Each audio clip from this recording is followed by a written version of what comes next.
1 minute. He just said 1 minute. He just said 1 minute.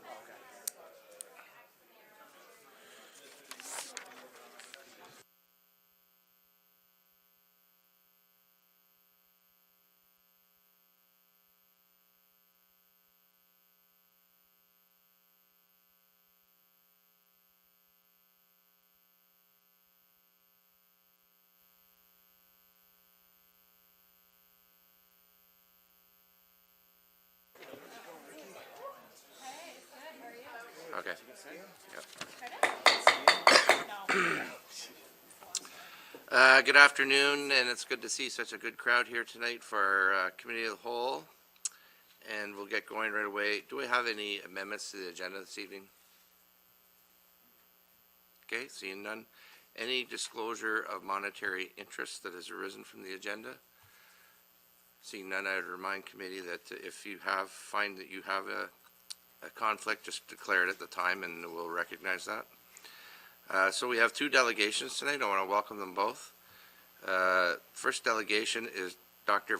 Bob Van Noppen, Docs on Ice Hockey Tournament. So I welcome you, Dr. Bob, and just push the button on the microphone and you're good to go. Hey, thanks very much. Thanks for having me here.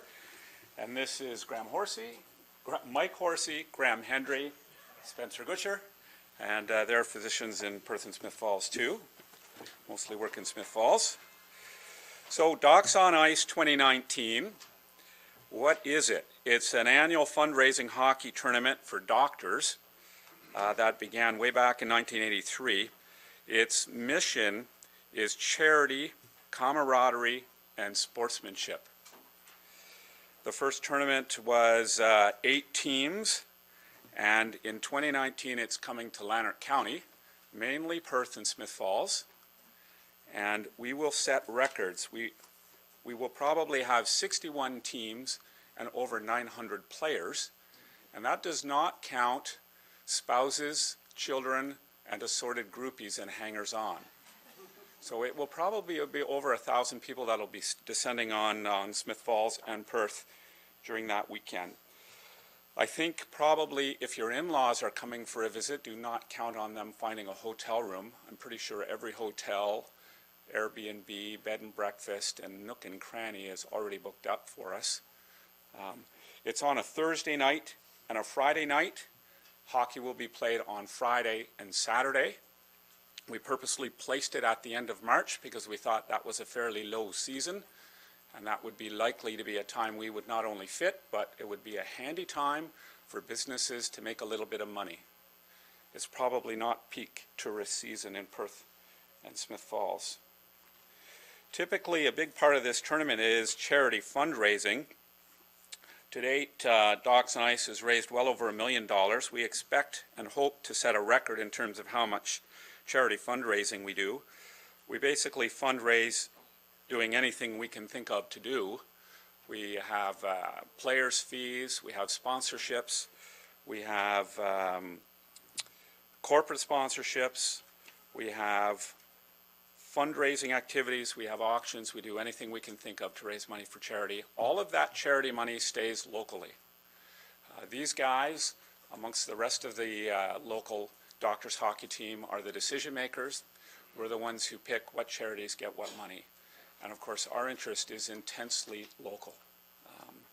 Rather than having some big national type charity, we'll be picking all very local, boots on the ground, doing good in our community type charities. So the charities this year will be PEP Seniors Therapeutic Center, which provides comprehensive rehab for frail seniors in Perth and in Smith Falls. They have 2 locations. It will be Project Trauma Support, which provides counseling and therapy for first responders and military with PTSD. It'll be the Table Community Food Center, which is a local food bank and a healthy eating advocacy charity. And as well, there will be Lanark County Therapeutic Riding, which provides services for autistic and special needs children and their families. And then there will be Perth Fire Dogs Youth Program, which provides sports and activities for young people in Perth and Smith Falls. And there'll be several other fire department related charities, we hope. So I guess the question is, what do we want from you? before we get to what we want from you, here's what we're planning to do in Smith Falls. Our big Thursday night kickoff party will be happening at Smith Falls Memorial Arena. It's a beautiful arena, I have to say, and we hope to be packing it with physicians. It'll be a NHL and Hockey Legends charity game where legends of the NHL will be playing against Docs and Ice teams. So Wendell Clark will be here, and Darcy Tucker will be here. He's not a legend, but he'll be here anyway. You know, several senators we hope will be here. Several Olympian hockey players, female, will also be here. One thing that we're doing that's new this year is we're having an all-females, female-only team, kind of division of female-only teams. So given the capacity that we have in Lanark County with arenas, we've been able to make the tournament the biggest one ever. And we hope to have people all coming in on Thursday night. Obviously, as well, we hope to play hockey in Smith Falls on Friday and Saturday. We're looking at renting both of the arenas. The other thing that we're planning for is Smith Falls is really going to be the center of our kind of arena distribution. So most of our events that happen during the day will be happening at Smith Falls Arena. So, you know, we're looking at Carleton Place, Beckwith, Smith Falls, Perth, Lanark, and Westport. So if we're going to host an activity, it's going to end up to be at Smith Falls. So hopefully people will be constantly dropping in, and even those whose hockey games may be over in Beckwith will be coming to Smith Falls for lunch. So that's the basic outline of the tournament. I suppose we have two requests for you. One is if you could provide us with some sort of welcome announcement, some way that you guys are going to welcome all these docs to your town. We love this town. We know you love this town. We really want to do Smith Falls good. And hopefully you can somehow indicate how happy you are to have them here. The second request, and we know it's a big one, would be whether you'd consider forgiving us some or all of the rent for the arena, for the event. That money would go directly to charities that would stay in town. There's two thoughts we have about where it would go. It could either go to one of the charities that you guys would pick, or the other thing, Thursday night, because the arena's big and we're only 1,000, there's room for some more. So our plan with extra spots on Thursday night is to try to find sponsors so that we can bring first responders along with us to that game. So we're hoping that everybody in Perth and Smith Falls Hospital, everybody in Lanark County Paramedic Services, everybody from the local fire departments, and everybody from the local police who wants to come to that game, we can provide them with a free ticket. And that way they can kind of enjoy that event together. We feel a kinship with them, and we'd like to thank them for their service to the community by letting them come and watch Wendell Clark skate circles around these three guys. So that's two thoughts that we have on that. And of course, you guys can tell us what else we might be able to do to promote Smith Falls at the tournament. Any of you guys want to say anything, or?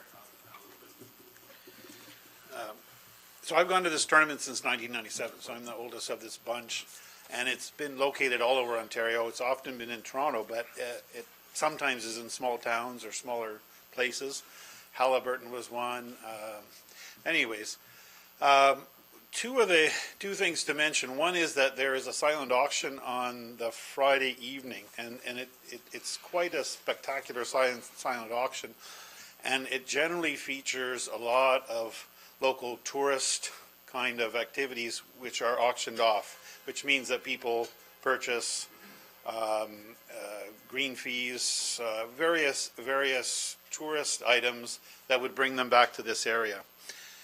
The second thing is that having done this tournament or gone to this tournament since 1997, it's allowed me and other people to visit different places which then become tourist destinations for me and our families. So we've gone to various places and we say, oh, Collingwood was very interesting, never been there before, let's go back there this summer. And you have 900 plus people who are probably interested, some at least, interested in returning to a place where they'd played a tournament. If not to stay, at least to pass through and to spend tourist dollars, and also to spread the word. Because I've said things about Collingwood and various places where I said, well, told people I visited there at a hockey tournament, it was really interesting. Well, why don't you go there too? So just two other things to keep in mind about this tournament. Anything to add? Any questions for us? Any questions, committee? I want to know, are there any Habs coming? Guy Carbonneau. Really? Yeah. Write that down. Yeah. Guy. Guy Carbonneau is Yeah. definitely confirmed. He's definitely coming. Councillor McKenna? Just congratulate the organizing committee. I agree. You've seen curling events in large cities, and they don't get the turnout. You put them in a small venue, the community rallies around, the volunteers are amazing. So I congratulate the organizing committee for doing this and pulling it to our community. So, Well, thanks, Peter. Last year was in Toronto. The year before that, it was in Hamilton. And to be honest, they did not care that we were there. I don't think anybody noticed. When we started saying, how about us? The first thing people said was, where? Where is Smith Falls? Like, where is Perth? And then they said, well, how are you going to do it? So it's going to be a great eye-opener for them as to not only what we are, but how we can do these things. So. Mayor Pankow? Yeah, just to echo Peter's comments, we're excited to have you here. I think it's going to Right. be a very exciting weekend to see everyone around town. The restaurants will be full, and we'll do what we can, I think, to sort of support and promote and be part of the narrative on this. And then what we'll look for probably is a report from the staff as to what kind of costs we're looking at. Perfect. What the request relates to. I don't know how much ice time. I hope you've booked the ice time already, because you're probably okay. Margot's excellent. Yeah. Okay, so we're saying yes. And then we'll come back, I guess, for some further discussion. But Wonderful. overall, exciting to have close to 1,000 docs and their families here to support our communities, and look forward to seeing everyone. Wonderful. Thank you very much. I just wanted to mention too that, I'm not sure what the amount is to quantify the ice time, but you might consider approaching our local service clubs, and they're always anxious to support ventures in Smith Falls. So Doc Henry's got my coordinates, so I'm part of the Rotary Club, and I know the other clubs would be interested. They periodically have a meeting all together of the service club, so that might be an idea for you guys to pursue as well. But sounds like a great event, and if Guy's coming, I'll be there. So Thank you. yeah, thanks. Okay, moving right along. Our next delegation is Nathaniel Morris of Kennedy Corp, and the topic is highly topical, cannabis pilot project. So welcome, Nate, and glad to see you again. Thank you. I'm just going to briefly introduce Nate because the agenda today mistakenly says that he works for Canopy Growth, and he doesn't. So I'd just like to clarify that for you. Nathaniel Morris grew up in Canada, where he first began farming and researching medical cannabis.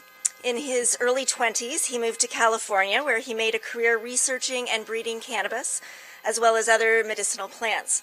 He's best known for his work developing new medical cannabis and hemp technologies and varietals. His focus is on the lesser-known cannabinoids. I didn't know if I was going to pronounce that right. Okay, like CBD, THCV, CBDV, as well as cannabinoid acids. He was featured as a cast member on Discovery Channel's Weed Country in 2013, profiled as he successfully helped treat a young child with epilepsy by providing CBD. He also was featured in the Elliott School of International Affairs Inter-American Drug Abuse Control Commission Capstone Report in 2011, and he was also profiled on PBS. He's now living in Smith Falls, and he engineers artificial intelligence solutions for the cannabis industry at William Bond AI just up on Beckwith Street. So he's joined today by Maggie McDougall, Community Engagement Specialist at Canopy Growth. Bruce Linton had hoped to come, but he got called to Germany today, and asked Maggie to attend to show their support for Nate's presentation. Thanks very much. Thank you. Hello. Thank you for having me. We've got a lot of content to cover here, so I'm just gonna move right ahead. So, in recent years, our community has been transformed by canopy, and that's not news to anybody. What I hope to present here is some of the ways that might not be so obvious. Obviously, canopy has provided a great deal of jobs, but it's also changed the nature of the politics around cannabis here. And as a result, we have a citizenry that's much more pro-cannabis than you'd normally find throughout Canada. And best of all, we have a council that's very savvy to cannabis issues and forward-looking in terms of the industry. And what I see, sorry, I'm just scrolling down here. I think that makes us uniquely qualified to play an outsized role in how the country develops its regulations for cannabis. I think that because we're blessed with a citizenry that's so pro-cannabis, and we have a council that's actively trying to find ways to develop the industry and solidify our position as a trailblazer in this space, that presents an opportunity that we can offer to the rest of the country. And essentially what I'm proposing is that we create a living laboratory here. Sorry. The idea being that if we were to license a variety of spaces, I'm going to scroll down a little bit more. If we were to license a variety of spaces around town as experimental cannabis establishments, before it's federally legal to license something like a bakery or a spa, we can do it here under a research permit, and we can do it for the purposes of A, encouraging tourism and whatnot, but B, allowing us to gather metrics on how people respond to these environments and learn best practices that could be applied nationally. Scrolling down. So the idea would be that when cannabis tourists arrive in Smiths Falls, because this is a research facility, they would need to A, sign a piece of paper acknowledging that they're not going to operate a motorized vehicle, prove that they are of legal age and that they understand the nature of the research. And then they'd be given a pass that would allow them to have access to the different facilities. And when they go to those facilities, the rules that are being implemented there wouldn't be what's currently the federal rules. It would be what's being entertained as a federal rule, or potentially a rule that a province wants to implement. So an example of that would be currently the federal government is trying to figure out what the best dosage of THC is in an edible. And they're proposing that number be 10 milligrams. And if you, as an analogous to alcohol, if you think that a drink is either one shot of hard liquor or the same, there isn't a lot of data to go with, and so the Strategic Policy Directorate is asking for public comment. But what I'm proposing is that rather than just pick a number and see what happens, we make this more data-driven, and we set up facilities that we can actually see what happens when the unit is 2.5 milligrams, what happens when it's 5 milligrams.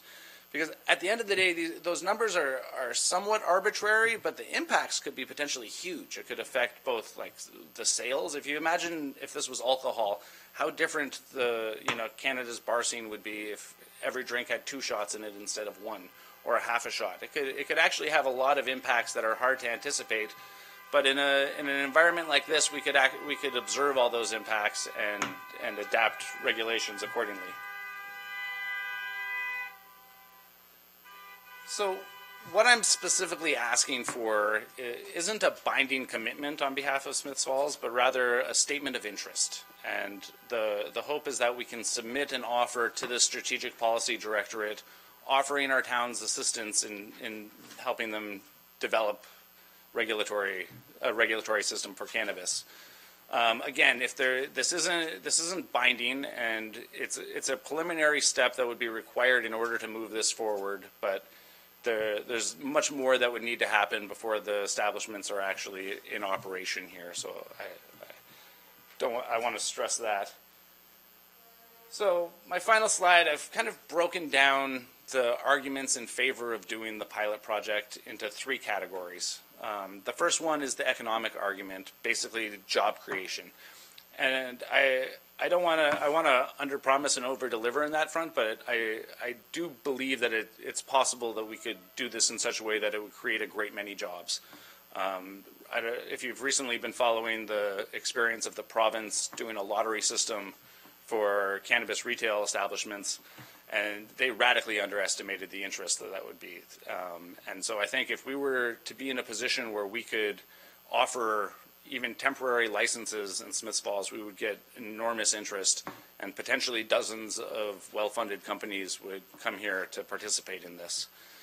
The next category is service to country, and that I believe that very strongly, that Canada doesn't know that they need our help, but they badly need our help with this, and we're in a position to really give back to the country. And the fact that Smiths Falls has been such an outsized beneficiary of legalization of cannabis means that we have an opportunity to give back in an outsized manner, and I think that's really exciting. And the last one is contribution to science. And that's the one I'm most excited about, because I've been studying cannabis for a very long time, and I've always dreamed of being able to do research like this. To elaborate on that a little bit, typically when we think of medical research, the gold standard is a clinical trial.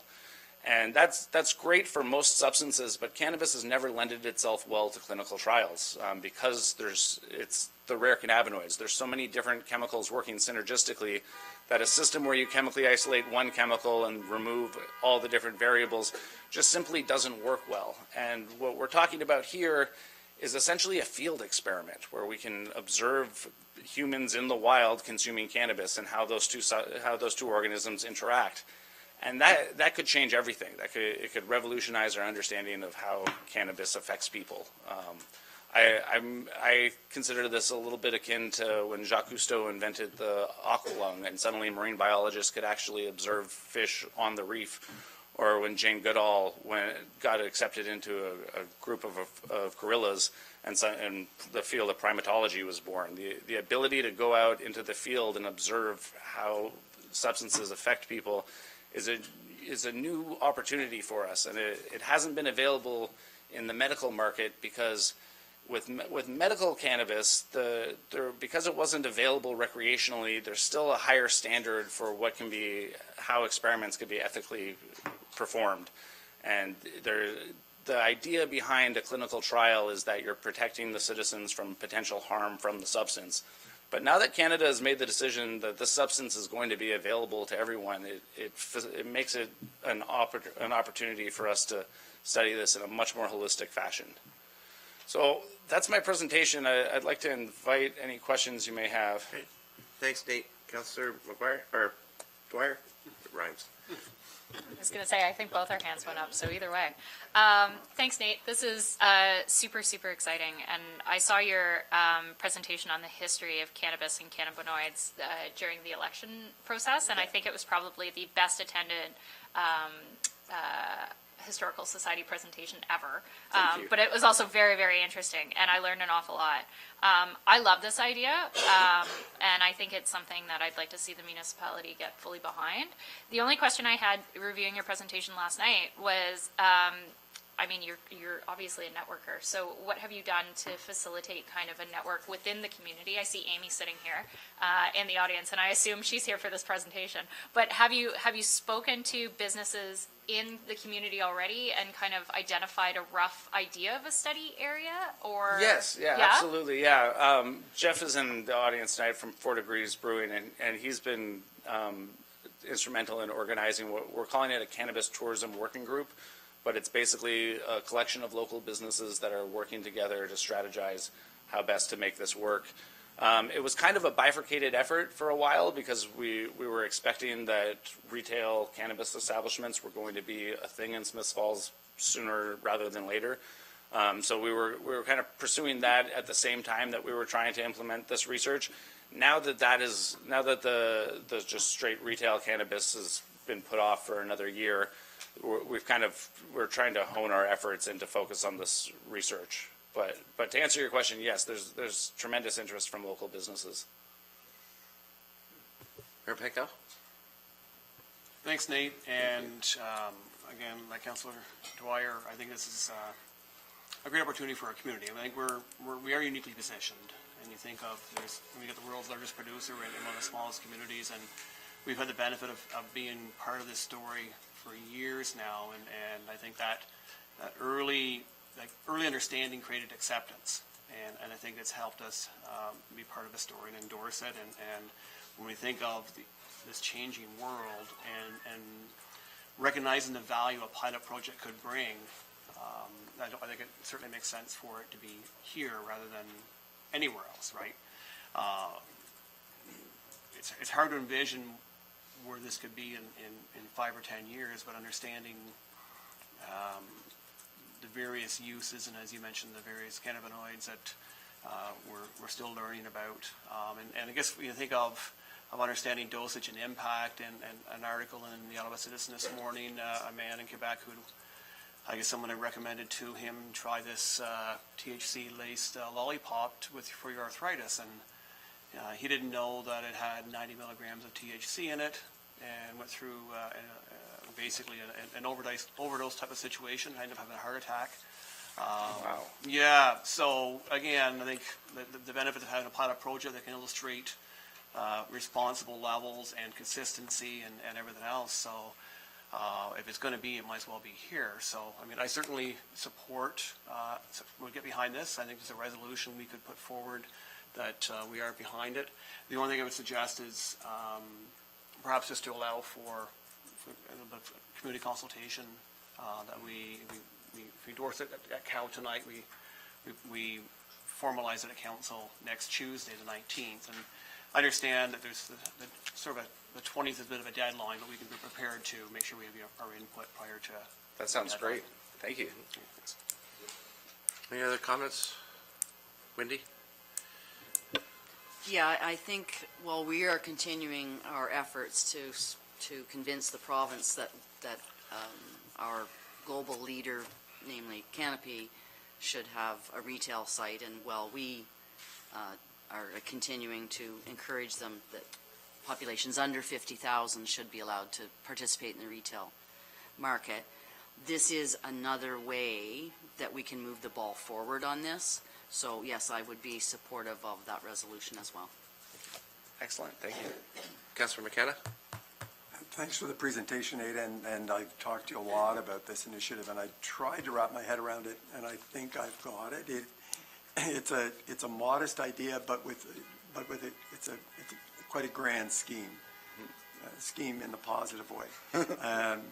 I looked for some kind of analogy to this, and the only thing I could come up with was the basic income guarantee in Ontario, looking at those communities where they actually changed provincial and perhaps federal rules for the people that lived in that population and helped understand the impact of a change for that social research. And I've also talked to a researcher, a national researcher I know about, I was hoping she could identify risks that I hadn't thought of. And she just came back with the usual ethical review. So there's so many steps between perhaps a council resolution, but I think Smiths Falls needs to tell the federal government we're here to lead and to help. And I'm excited about the opportunity, knowing that there's a lot of work ahead of us. Thank you for your leadership and for your colleagues' leadership in this. And thanks very much, and thank you for your help with all this. The analogous that he was talking about with the basic guaranteed income, I think is a pretty apt analogy. It obviously, where it's removes cannabis from the equation, but it is how Canada likes to develop new policies. Before it wants to try something on a national level, finds a small community to do it. So I think this isn't a totally foreign concept when we pitch it to the federal government. Anybody else? Well, I think that you've got some support around the table, and I certainly do too, Nate.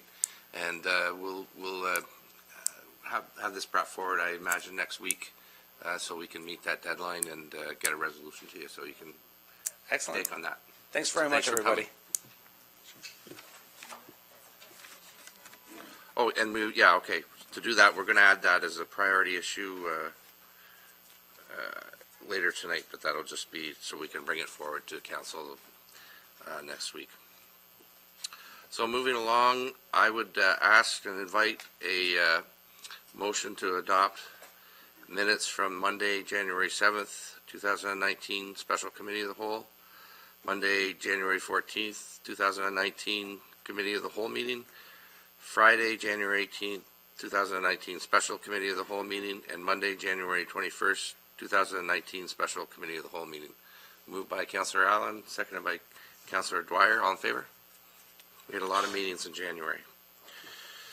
Any CEO or director's reports this evening? Yes, Mr. Chair, we have three. Okay. Starting with Jennifer, since she's the closest.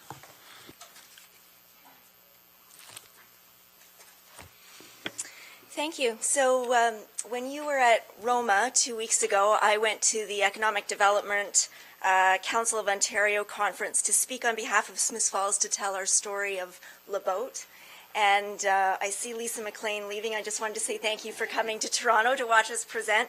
I spoke on a panel with the economic development staff with Seal East Bay and Leeds and Grenville and the Ministry of Tourism, Culture and Sport. It's the second year we talked about this project, and this year we talked about the economic impact of LeBoat.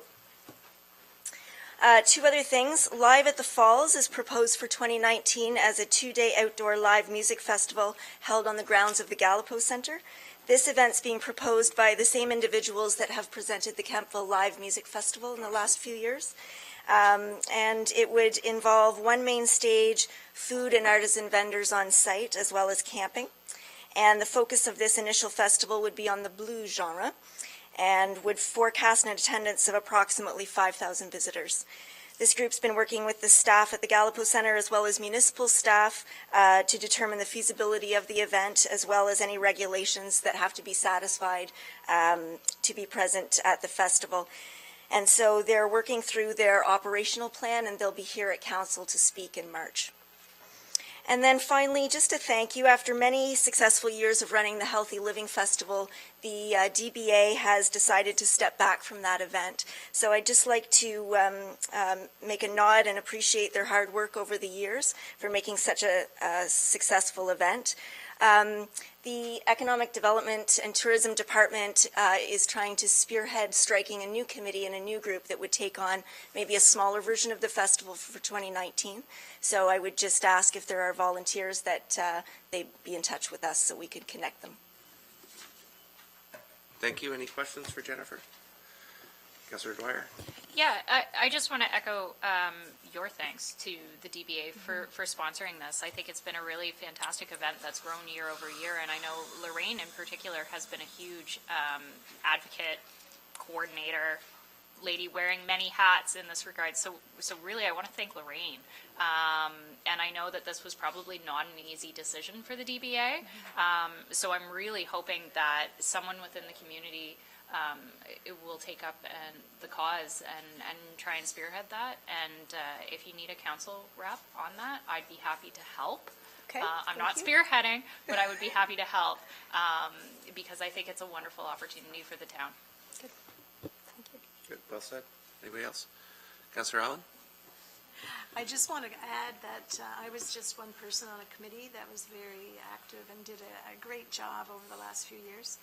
But it took a lot of us and a lot of volunteers as well. So it's with sadness that I see that it's on hold, but I think there's a part of all of us that hope that it comes back again when our street is finished and so forth, but perhaps as a town event rather than a DBA event. Thank you. Great. Thank you. Exciting news about the Live at the Falls, so we look forward to that. It is, yeah. It's going to be great. Okay. Who's next? Director Manhar?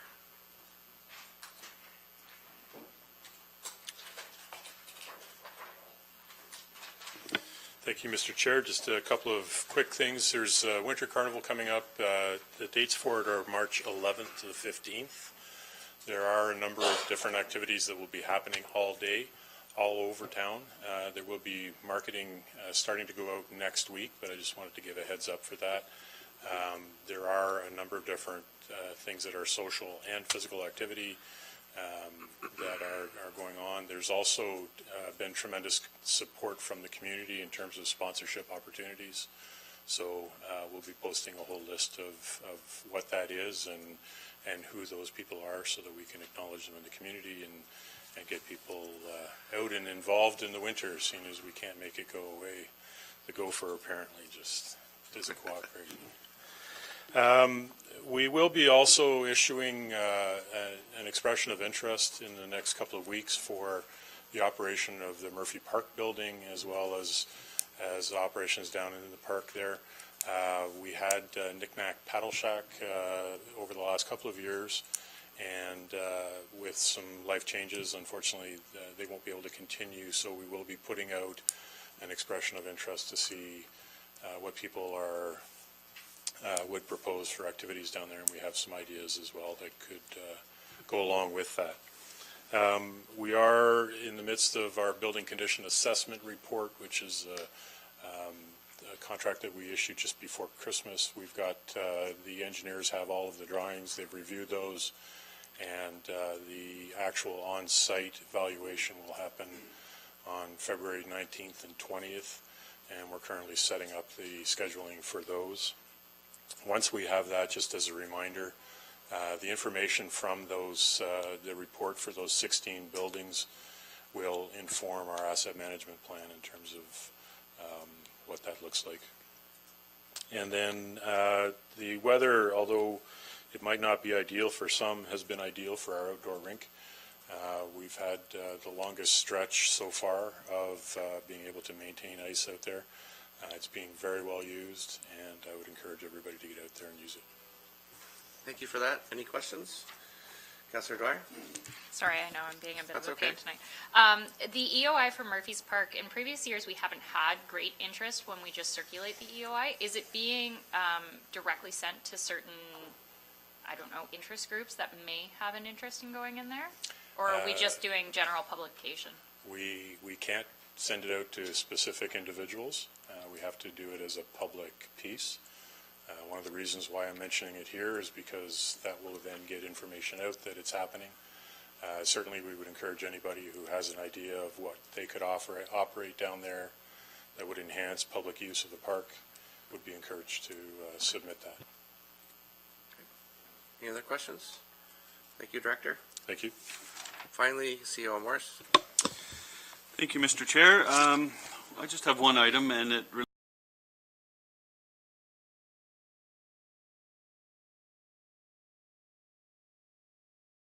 to conference experience. And this year, the proposals for a learning tour.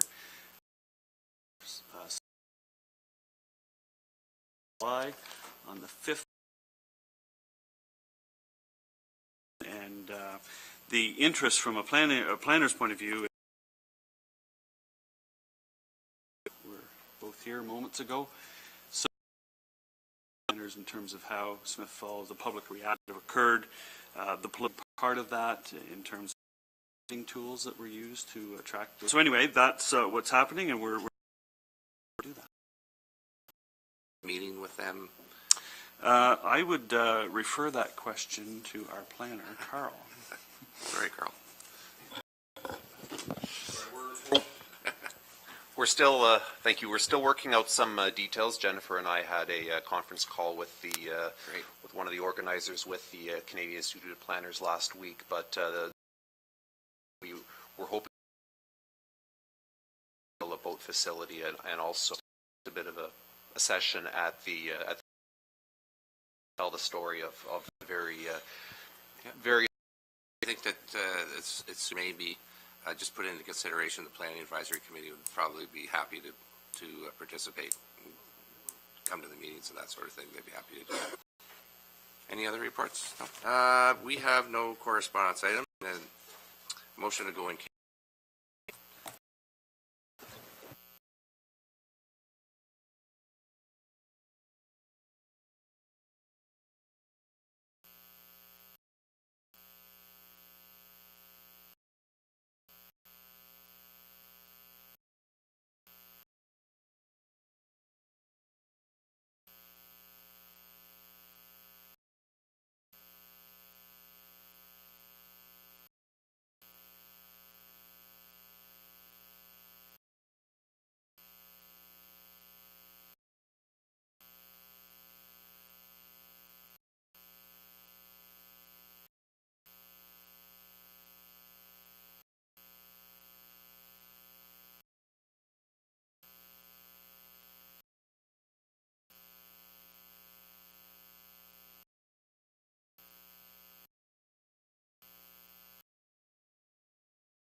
discussed a matter, disposition that in the meeting, that will be item L.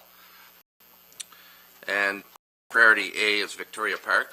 It says, I'll lead the discussion saying that Victoria Park and some communities last week enter into an agreement with Parks Canada, end date for the RV park for our staff. Then, and that was from them. There was a meeting that Alfred and I attended. I mean, they weren't in a position to really for the existence of the campground. And so what I would say, we pass a motion and negotiate with the chamber at Victoria Parks bookings, and calls have been there next year, and that you know, that itself subsequent to that. But I think I want, you know, about Especially knowing that there will be people arriving probably to go elsewhere, if we want to support the recommendation of the chair. Reviewed was that the chamber to undertake some financial undertakings to improve our infrastructure, and I just want have to be clear about Leave the president's view of a long, 2-year time. They also had some ideas on different revenue in the context of a 5-year lease that occurred before Parks Canada. Yeah, I think but again, looking to invest anything, at least to give them the next 2 years, and in the stream of consciousness forward and discuss.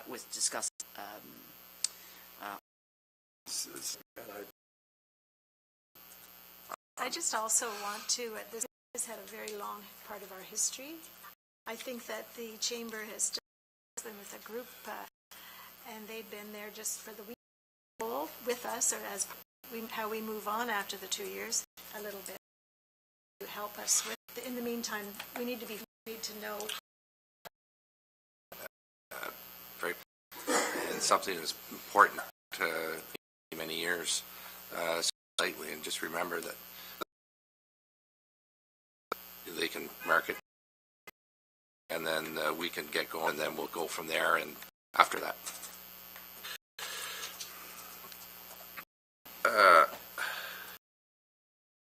From, I know her, but anyway, Stephanie, and I thought also required of us in responding to we're going to put forward orientation in the main SCADA system there, all the electrical, mechanical, and a key part of the operations, operators, and right now system as well.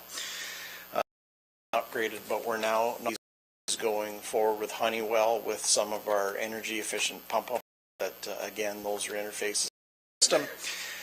Going back to, and this was a project that was identified. Right now we're looking to have concerns, obviously where budget's at, we want to get gated. It's going to take approximately components to this, the $1,000 water plant, addressing some of the patch.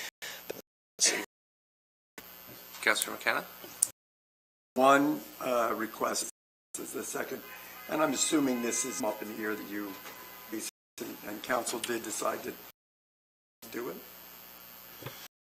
To be approved. In this case, it's but the operation goes on with this is not only we try bring aspect of Bill Ontario's municipal legislation, a fairly wide range, implemented a number of governance throughout the province, and this report's intended to summarize the legislation as it pertains to the municipality legislation and supporting it. So we certainly approach we can take in between and the time that's and this weekend the MPP's office at the province 60 of this aspect of bill March 1st of the and at some to repeal the required preservation through formal or not there a requirement to the municipality in the public spaces and recreation. There's some to that, and then certainly a number of a climate change perspective. It's improper where we were proposing the plan contains a number of policies that